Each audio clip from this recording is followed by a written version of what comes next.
এমন এক পরিস্থিতিতে আমরা কেউই ভালো নেই, তারপরও বলবো আলহামদুলিল্লাহ। হ্যালো এভরিওয়ান, আসসালামু আলাইকুম। কেমন আছেন সবাই? আশা করি আল্লাহর অশেষ রহমতে ভালো আছেন, সুস্থ আছেন। আলহামদুলিল্লাহ, আমি আমার পরিবার নিয়ে আছি খুব ভালোই। দেশ থেকে দেশে বাইরে থেকে যে যেখানে বসে এই ভিডিওটি দেখা শুরু করেছেন, সবাইকে অসংখ্য অসংখ্য ধন্যবাদ। নতুন দিনে নতুন একটা ভিডিও নিয়ে হাজির হয়ে গেলাম আমি, পারভিন সুলতানা, বাংলাদেশ থেকে। এই তো আজকে নাস্তা খাওয়া শুরু হয়ে গেছে। আজকে ঘরে কোনো নাস্তা বানাই নাই, মনটা ভীষণ খারাপ। তো নাস্তা বানান নাই, সমস্যা নেই, খাওয়া তো খাইতে হবে। তো আজকে বাইরে থেকে কিনে নিয়ে এসেছি এখানে তন্দুল রুটি।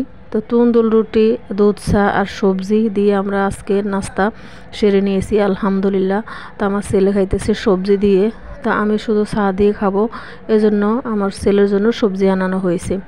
তো এখানে নাস্তা খাওয়া চলতেছে। আপুরা এখন পরিস্থিতিতে একদম কোনো কাজে খাওয়া দাওয়া মন বসে না, তারপরও বাঁচার জন্য সবই করতে হবে। সব পরিস্থিতিকে আমরা মানিয়ে নিতে হবে এবং ঠিকঠাক মতো চলতে হবে। সময় যতই খারাপ হোক, সময়ের সাথে সাথে কাজকর্ম সবই আমাদের চলে, কিন্তু হয়তো কম আর বেশি। যে জীবনে বাঁচতে গেলে কম বেশি আমাদেরকে সবই করতে হয়। খাওয়া দাওয়া, ভরণ পোষণ, চিকিৎসা সবই লাগে। কম বেশি যা আছে সবই আমাদের করতে হবে। তো সকালে নাস্তা সেরে এই যে পরিষ্কার করে নিতেছি টেবিলের উপরে। তো পরে খাওয়া দাওয়ার পরে একটু মুছে নেব, আর যেগুলো নোংরা হয়েছে থালা বাটি এগুলো ধুয়ে নেব। আমি তো জানি না কোন কোন ভাইয়া আমার সাথে এই পর্যন্ত আছেন এবং আপুরা আছেন। যদি ভিডিওর কোনো অংশ ভালো লাগে অবশ্যই আমার সাথে থেকে যেতে পারেন। চলুন না দুই কদম একসাথে চলি, সমস্যা কি? যে প্ল্যাটফর্মে আমরা আছি, একে অপরের পাশে থাকতে হবে। যদি ভাগ্যে কিছু থাকে, আল্লাহ যদি রেখে থাকে তাহলে হবে, আর যদি ভাগ্যে না থাকে তাহলে আর হবে না। আর সব কিছু সবার ভাগ্যেও আল্লাহ রাখে না। কম বেশি ভালো মন্দ মিলে আমাদের সংসার এবং জীবন এভাবে পাড়ি দিতে হবে। তো মন খারাপ না, একদমই ভালো আছি, সুস্থ আছি। তারপরও কি করব, কিছুটা সময় কিছু কারণে কিন্তু খারাপ হয়ে যায় মাঝে মাঝে। এমন এক ঘটনা আমাদের বাংলাদেশে ঘটে গেছে, উত্তরা। ওই ঘটনাটা খুবই হৃদয় বিদারক ঘটনা, অনেক খারাপ লাগে। এগুলো এখন আমাদের সবার জানা, কিন্তু এই জানা যে কবে যে অজানা হবে জানি না, কবে যে স্বাভাবিক জীবনে ফিরে আসবো জানি না। ছেলে যেদিকে যায় টেনশনে থাকি, হাজব্যান্ড যেদিকে যায় টেনশনে থাকি। আমার এখন কোনো মতে কিন্তু ভালো লাগতেছে না, টেনশন মুক্ত হতে পারি না। তো যাই হোক, সংসারে কাজকর্ম করতেছি, এখন রান্না বান্না করব। তো ভাবলাম ঘরের ভিতরে যে কাজগুলো আগে করার ওগুলো করে নেই, তাহলে রান্নার মধ্যে মন বসে, এবং রান্না করে এসে কিন্তু ঘরের এই কাজগুলো আর ভালো লাগে না। তো ভাইও আপুরা, আপনারা যদি আমার ভিডিওতে নতুন কেউ হয়ে থাকেন এবং আপুরা ভিডিওর কোনো অংশ যদি ভালো লাগে অবশ্যই পাশে থেকে যেতে পারেন। যদি ভালো লাগা না হয় অবশ্যই থাকুন, ভালো লাগা ভালোবাসা হয়ে যাবে ইনশাল্লাহ একদিন। তো এখানে আমার দুপুরে রান্না শুরু করে দিয়েছি। এখানে আজকে আমি ব্রয়লার মুরগি রান্না করব। তো ব্রয়লার মুরগি সবসময় ভেজেই রান্না করি। আজকে ব্রয়লার মুরগি কষিয়ে রান্না করব। কষিয়ে রান্না করলেও কিন্তু মজা লাগে, খারাপ লাগে না, ভালোই লাগে। তো এখানে পরিমাণ মতো আমি মশলা দিতেছি, আদা রসুন, তারপরে পেঁয়াজ কুচি, কাঁচামরিচ কুচি, হলুদের গুঁড়া, মরিচের গুঁড়া, গরম মশলা, জিরার গুঁড়া, এগুলো দিয়ে আমি ভালো মতো কষিয়ে নেব। আর মশলা যত কষানি হবে, তরকারি বা গরু মাংস, মুরগি বলেন, সব কিছুর স্বাদ কিন্তু বেড়ে যায়। আমরা সবাই জানি মশলা যত কষানি হবে তাহলে তরকারির স্বাদটাও বেশি আসে। তো এরকম করে রান্না করব আজকে আমি কষিয়ে ব্রয়লার মুরগি। আর ফাঁসের চুলায় এই যে কলমির শাক ভাজি করব, এখানে সিদ্ধ করে নিতেছি। তো পরিবারের যেহেতু সদস্য সংখ্যা কম, এখানে এক আটি শাক আছে, বেশি নাই, এক আটি দিয়ে কিন্তু হয়ে যায়। তো এখানে লবণ আর কাঁচামরিচ আর পেঁয়াজ কুচি দিয়ে সিদ্ধ করে নিতেছি। আর আমার ফাঁসের চুলায় মুরগি কষানো হইতেছে, জিরার গুঁড়া দিতেছি, এই যে দেখতে পাচ্ছেন। এই ভালো মতো কষানি হবে, তারপরে আমি এই যে ব্রয়লার মুরগি দেব।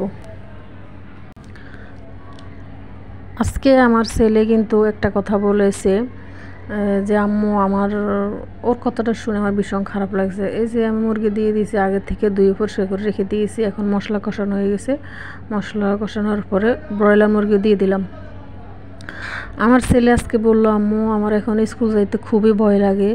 আমি কই, বাবা তুমি এখন আর এগুলো মনে নিবা না, মন থেকে আস্তে আস্তে টেনশন দূর করো, আল্লাহ ভরসা, আল্লাহ যাই করে ভালোর জন্য করে আমরা জানি। তো এখানে আমার মুরগি একটু কষানি হয়েছে, যেহেতু আজকে মুরগি বেজে রান্না করব না, বা ব্রয়লার মুরগি একটু নরমই থাকে, এই কারণে মুরগি একটু কষানি হয়েছে হালকা করে। তারপরে আমি যে কয়টা আলু কুটে ধুয়ে পরিষ্কার করে রেখে দিয়েছি ওগুলো দিয়ে দিয়েছি। তো কষানি হওয়ার পরে পরিমাণ মতো জল দিয়ে দিয়েছি।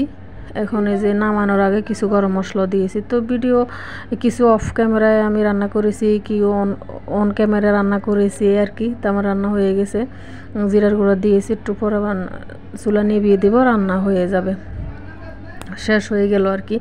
তো ভাইয়া পুরো আমার ছেলের কথা শুনে আজকে আমার ভীষণ খারাপ লেগেছে। ছেলে যে এত কথা বলছে, কি বলবো ওকে। আমি বলতেছি তুমি চিন্তা করো না, টেনশন করো না, আমার রান্না শেষ, কালারটা কেমন হয়েছে, আলহামদুলিল্লাহ, আমার থেকে তো ভালোই লাগলো। তো ছেলেকে বললাম তুমি চিন্তা টেনশন করো না, তুমি স্বাভাবিক জীবনে ফিরে আসো আস্তে আস্তে, এগুলো টেনশন যত করবা তত শরীর অসুস্থ হয়ে যাবা।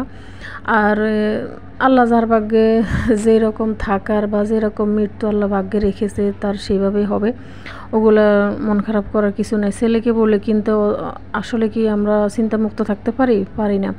ছেলের কথা তো মন থেকে যায় না, যখন স্কুলে যায় টেনশানেই থাকি। মাঝে মাঝে আমি ওকে দিয়ে আসি, আবার মাঝে মাঝে ও একাও যায়। আমার বাসা থেকে ওর স্কুল 10 টাকা রিক্সা ভাড়া লাগে। তো একটা রিক্সাতে উঠাই দিল, একাও যায় মাঝে মাঝে, আবার মাঝে মাঝে আমিও নিয়ে যাই। তো এখানে আমি লেবুর ফিনিক বানাবো। আমার হাজব্যান্ড বলতেছে যে একটু ঝাল ঝাল খাইতে মন চাইছে। তো এটা ঝাল ঝাল আর কী দিব, তো বললাম কি দিব, সমস্যা কি, তুমি লেবুর ফিনিক তো পছন্দ করো, খাবা, তাহলে বানাবো। তো ঠিক আছে বানাও। তো এখানে আমি লেবু ভালো মতো একদম ধুয়ে পরিষ্কার করে গোল গোল করে চাকা চাকা মতো কেটে নিয়ে এসেছি, আর দিয়ে দিলাম স্বাদ মতো লবণ, তারপরে মরিচের গুঁড়া, এই যে দেখতে পাচ্ছেন। ওইখানে দিয়ে দিলাম আমি চিনিও দেব, কারণ লেবুর ফিনিকের মধ্যে কিন্তু জাল, লবণ, চিনি এগুলো দিলে ভালো লাগে। তো এই যে লাস্টে চিনি দিতেছি। তো যারা এই লেবুর ফিনিকটা খান তারা অবশ্যই জানেন অনেক মজা হয়। আমি মাঝে মাঝে কিন্তু এই লেবুর ফিনিকটা বানিয়ে থাকি। তো আমার হাজব্যান্ড বলছে যে গরমে গরমে কিন্তু একটু জাল জাল খাইতে ভালোই লাগে, টক মিষ্টি। তো এই যে দেখতে পাচ্ছেন, আমরা কিন্তু চিনি পছন্দ করি না, তারপরে লেবুর ফিনিকে কিন্তু হালকা একটু চিনি দেওয়া লাগে, তাহলে খেতে বেশি মজা লাগে। তো লেবুর ফিনিক আমার মতো কে পছন্দ করেন অবশ্যই কমেন্টে জানাবেন, কারণ যারা টক প্রেমী তারা অবশ্যই ভিডিওটা দেখার পরে একটু হলে কিন্তু খেতে ইচ্ছে করবে। তো সরি, খাওয়াতে তো পারলাম না, একটু মজা করলাম আর আপনাদের সাথেও শেয়ার করলাম। আমি, আমার হাজব্যান্ড, আমার ছেলে আছি। তো আমি চামচ করে তুলে এক টুকরা করে দুইজনের মুখে তুলে দিয়েছি। পরে আবার আমি এক টুকরা মুখে দিব, এই যে নিতেছি, বিসমিল্লাহ বলে খাওয়া শুরু করে দিলাম। তো আজকের লেবুর ফিনিকটা কেমন হলো অবশ্যই কমেন্টে জানাবেন। আজকে এখান থেকে বিদায় নিব, সবাই ভালো থাকবেন, আসসালামু আলাইকুম।